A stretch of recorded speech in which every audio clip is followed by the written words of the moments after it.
Shalom, this is Rabbi Sachs. I'm having internet problems, so therefore this is being shown. Well, I'm recording from my phone, so I'm not even sure if I'm live. So,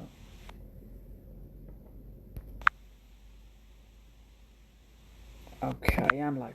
So welcome to the Chai Center and welcome to the Chai Academy. We've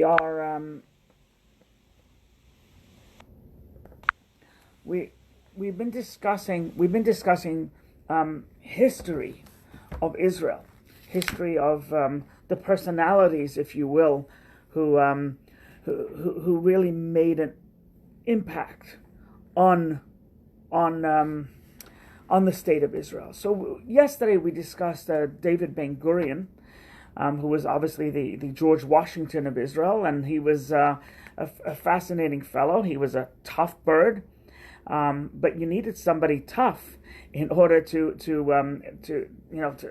get this state going with so many obstacles. You needed somebody tough. Not everybody has nice things to say about David Ben-Gurion. Okay, not everybody. There is a book by Ben Hecht, Hecht. It's called Perfidious. And this book really slams Ben-Gurion, and it talks about the inner workings of the Holocaust, who was saved, who was not saved. It's one of my top 10 books that I've ever read. The footnotes are longer than the actual text, the main text of the book. And it really shows Ben-Gurion in a very bad light. Clearly, the author, Ben Hecht, I believe the book is banned in Israel.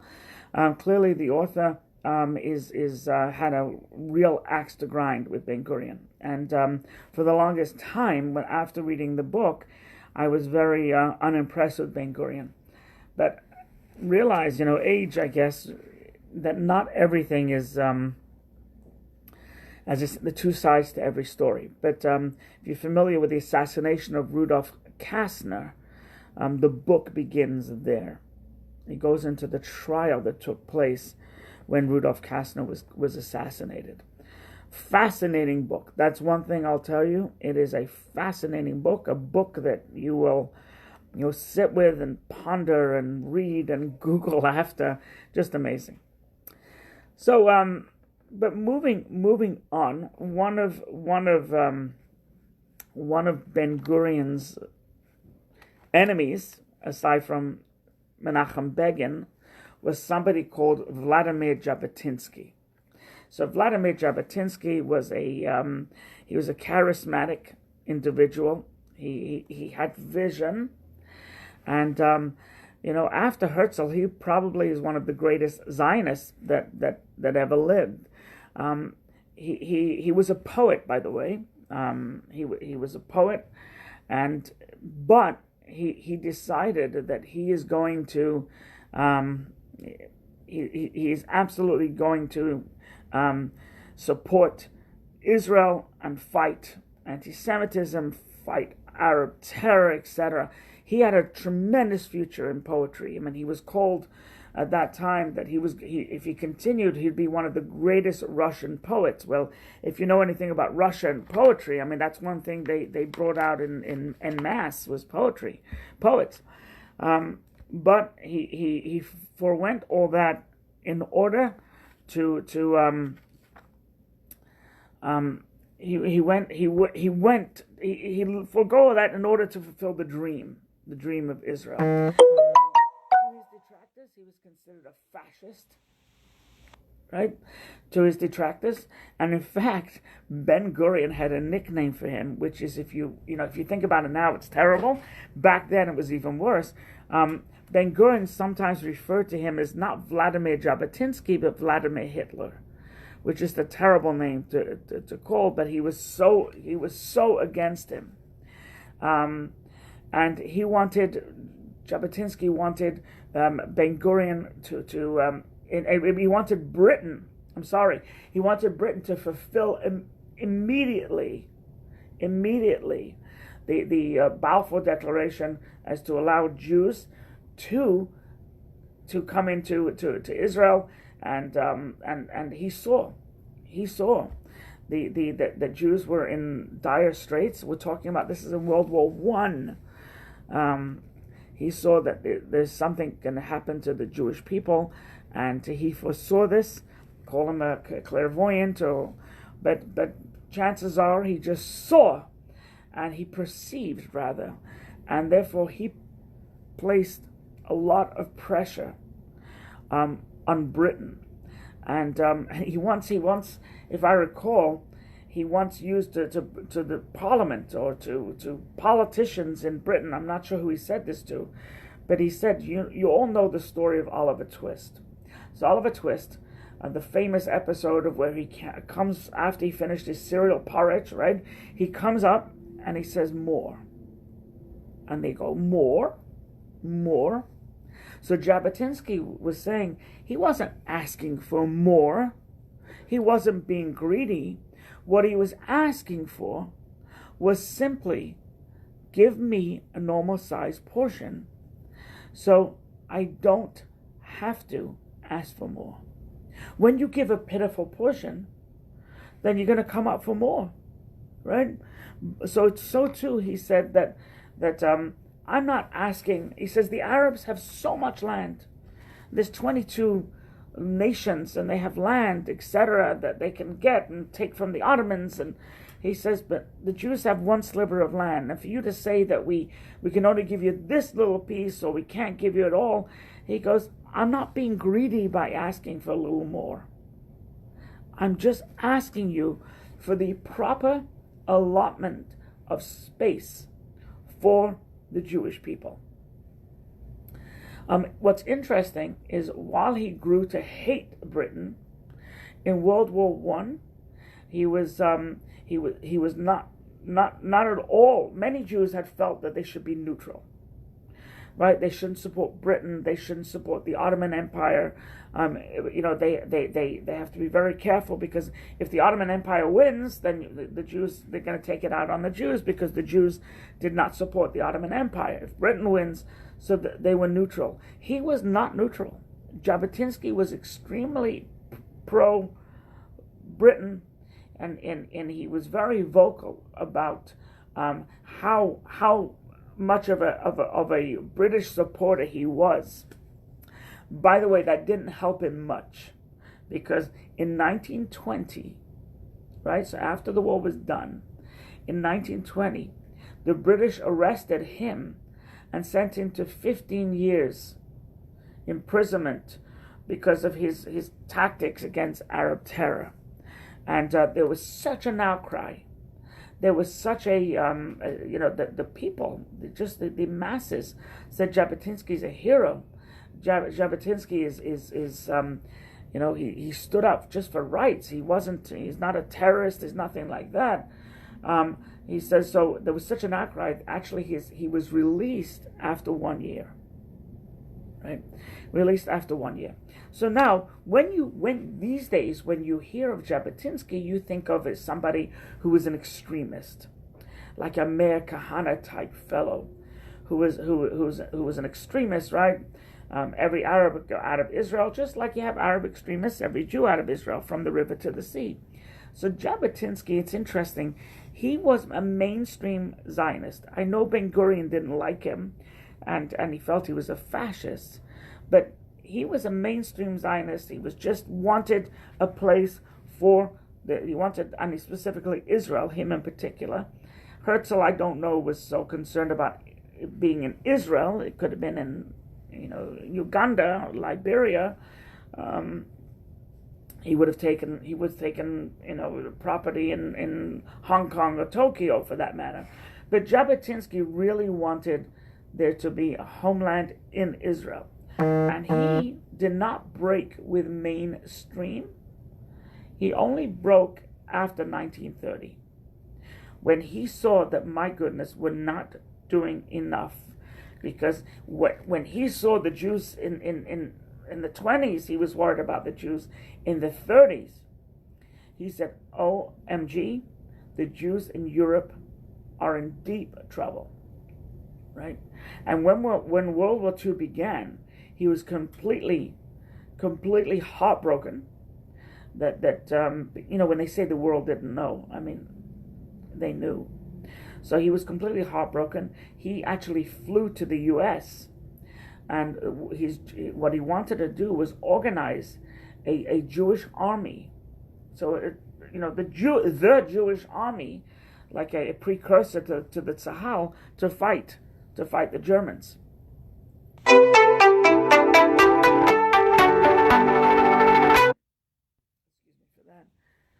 So he was. So if you want to call him fascist for that, and you want to call him fascist because he was so passionate, I don't call him a fascist. I believe he's extremely passionate, and he wanted, it was for the well-being of every single Jew. This is the way he felt. He felt that if you can save one Jew, as we know, you save one person, it's as if you save the world, because you think of this person, and this is, by the way, Jewish logic. This is a Mishnah. This is Jewish philosophy. But it's not only a Jewish concept, if you think about it. Somebody, right? Somebody saves one person. You save one little kid, right, from a Nazi. What you've done is you've saved, when this kid grows up and has kids of his own and grandkids and great-grandkids and great-grandkids and great-great-great-great-great, etc., you've saved a world. You've absolutely saved a world. So he I don't view him as a fascist. I view him as a man who was just, he was in panic that Jews were being killed by Germans, by Arabs, by the British. He was just a man in panic. And I think anybody that wasn't in panic, there's something wrong with them, because it was the worst period for the Jewish people. Right? They were getting it from all sides. Germans were killing them, but they couldn't leave Germany. Right? Or they couldn't leave occupied Europe because there was nobody to take them. The United States had a very small quota of Jews, and it was a big fight to get somebody into the United States. Britain had their quota, and our own land, Israel, had their quota. So that was so I don't think he was a fascist at all. I believe that he was a truly a lover of Jews, and he was panicked at the predicament of the Jewish people. So it's interesting. He died in the United States, right? So he died in the United States, and he was buried in the United States. And he left it in his will that I want to be buried in Israel, but I want to be buried in Israel, but I want Israel to want me. Right? So I don't want to go where I'm not wanted. So Ben Gurion was quite happy with that. Ben Gurion let him remain buried, and it was only I think it was Levi Eshkol, the prime minister in the 60s. Levi Eshkol, who said, we want Jabotinsky. He was exhumed, and he was reinterred in Israel. Right, so that's so Ben Gurion. Now, why did Ben Gurion hate him? Hey Bonnie, why did Rabbi Schusterman? Hi. Why did Ben Gurion hate him? Is because Ben Gurion was a socialist, right? He was a socialist, a complete socialist, whereas Jabotinsky was pro-democracy, right? Jabotinsky has seen clearly, just like Ben Gurion, right? Someone says Eshkol was a great man. We'll talk about him. He had a weak streak to him. He wasn't as tough as Ben Gurion. Golda Meir, you can say, was as tough as Ben Gurion, but I don't know if you can say Eshkol was. Eshkol actually lived in regret over a lot of things, but we'll talk about him another time. So Jabotinsky, he was pro-democracy. Israel once again was was a socialist. It was modern day Israel was created as a socialist country. They all came over. They were all socialists, and their idea was that they're not going to they didn't want to make a difference. They just wanted everybody to have, because they lacked everything. So therefore, when they came over, they said, well, nobody's going to be lacking anymore, and therefore we're all going to pitch in to make this country great. So I'll give you an example. Ben Gurion, right? He was, and if you think about it now, right? If you think about it in the United States, how United States was in the 60s compared to now. Strikes, a workers' strike was an anathema to Jabotinsky. While Ben Gurion said, you don't like it, strike. Jabotinsky says, no, you go into binding arbitration. Meet, talk, and whatever comes out of this meeting is binding, and there's no need to strike. So it was, we'll help you get what you want, but don't you dare strike. Striking is just, anti-labor, but striking is also protects the worker. He was, he was really, really pro-democracy.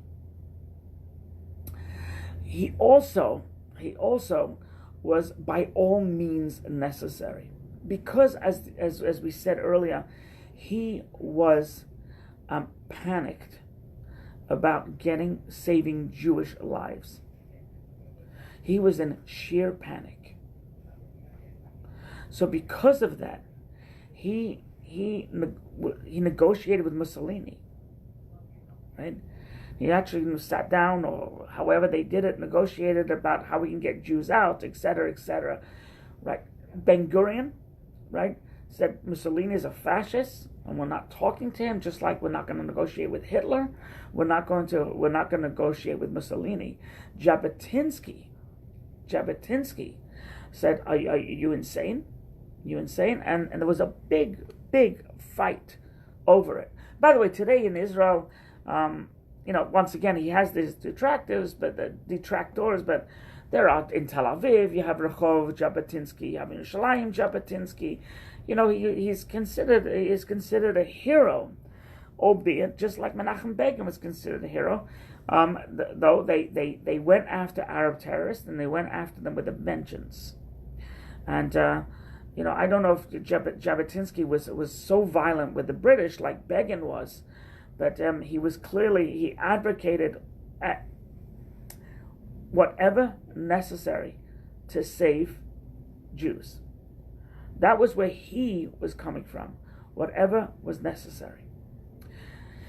Interesting to know, Jabotinsky was aside from being a poet, he mastered 12 languages, right? He was a genius. He was a genius. Until this day, I'm not sure what his religious level was. I don't know.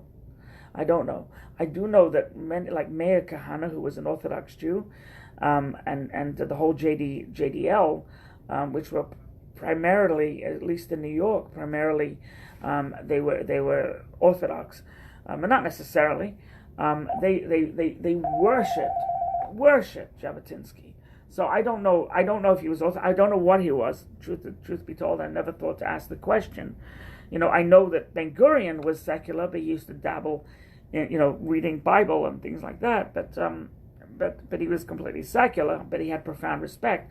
Jabotinsky also had respect, but I don't know what his religious level or religious affiliation was. I don't know. So regardless, he wrote many books. And he wrote a book in Hebrew, basically which was all about Hadar. That was one of his favorite words. Hadar is dignity and pride. That a Jew, we have to assure that a Jew keeps his dignity at all times, and also a Jew should have pride in what he does, right? Which is, if a Jew wants to put on tefillin in the street, he should have pride to do it, and no matter where you live, etc. And he used the term Hadar. It's interesting, in Judaism we have this concept called Go'en Yaakov. Goin Yaakov essentially means the same thing, Jewish pride, that we need to stand up for ourselves, and we need to not be afraid of what someone else will say, even fellow Jews. So, for example, and I've used this example before, is President Bush wanted to speak at a Chabad house in Florida, in Fort Lauderdale. And the problem was it was Friday night. So they told him, you can't speak with the microphone. And he said, fine. He said, however, we need a photo op with the rabbi. The rabbi is a very charismatic fellow. So he told his handlers, Bush's handlers, that I can't do a photo op either. They said, well, if you can't do a photo op, we beg you to reconsider. If you can't do a photo op, we're not coming. Because the president is not just speaking to a couple of hundred people. The president wants to get his message out to the entire Jewish people. So he goes, sorry, no picture. They go, no picture, no honor. We're not coming. And he said, so be it. So I remember then people were talking about it, and they said, that is Goin Yaakov. He was ready to forgo probably the greatest 15 minutes of fame he would ever have. But he said, you know what? It doesn't matter. I'm not going to take a photo op with the president, not on Shabbat. So that was Goin Yaakov. So Jabotinsky had the same type of idea. So he was a very, very powerful fellow, and he had a tremendous vision. He was, they say, who is wise? One who sees the outcome of their actions, who sees what the future will bring, understand that there are consequences to one's actions. Jabotinsky was a master of that. Even if World War I, he said Jews are in trouble. In Europe, forget, they were always in trouble in Russia, and that's why he left Russia, right? But in the rest of Europe, not Eastern Europe, he said the Jews are in trouble, and he predicted real, honest-to-God trouble. And he said there's only one way. There's only one way, and that's we can have our own country under our own auspices. That's what he fought for. That's what he fought for. So I think he would be appalled at organizations, Jewish organizations that want to give back land, or they want Israel to be tried for high crimes against humanity, in The Hague. I think he would be appalled, right? Because he says his idea, his philosophy is that if you need to do what you need to do. So someone asked, what would his vision be? What would his opinion be on American Jews? Certain American Jews, J Street or whatever, he would be absolutely appalled. He would not put his signature. He would not put his signature to any one of their initiatives, right? He had, as Deborah writes, he had clarity. He had clarity of vision. Absolutely, right? Absolutely. So, and he respected Ben-Gurion because Ben-Gurion had the same vision. Ben-Gurion just, didn't want to negotiate with Mussolini. Ben-Gurion didn't want to, he wasn't looking for democracy, but they were both on the same page in order that we need to save Jews. We need to save Jews. I think he was purer than Ben-Gurion, because he would never, ever attack, kill, maim a fellow Jew, whereas Ben-Gurion, as we'll discuss, some of his anger went awry, and there are things that he did that I'm sure he wasn't proud of at the moment. In anger, people were hurt, killed, but I'm sure that he was. He did teshuvah. He regretted some of the stuff that he did because it just wasn't, it wasn't appropriate, right? You can't kill another Jew in order to get your opinion to be the majority of opinion, or to make your your opinion known. So Jabotinsky would never do that. But Jabotinsky was, when it came to anti-Semites and it came to anti-Israel, he was just as harsh, if not harsher. He would have, J Street Code Pink, he would have really, it would have bothered him to the core. It may have killed him before he, out of just heartbreak. All right, so I think that's all for today, unless there's any questions. You can always see a review of this class at thechaicenter.com. It is thechaicenter.com/academy, or you can go to check out the Chai Center on YouTube, where you will see the an array, a plethora of classes. So here we have something interesting I didn't know. Bibi Netanyahu's father was Jabotinsky's personal secretary. Yes, so Jabotinsky was the precursor to Likud. That is absolutely true. Failed to mention that. So very much in line with Bibi. Bibi made a couple of many mistakes along the way. But to err is human, right? All right. God bless. May the Schwartz be with you.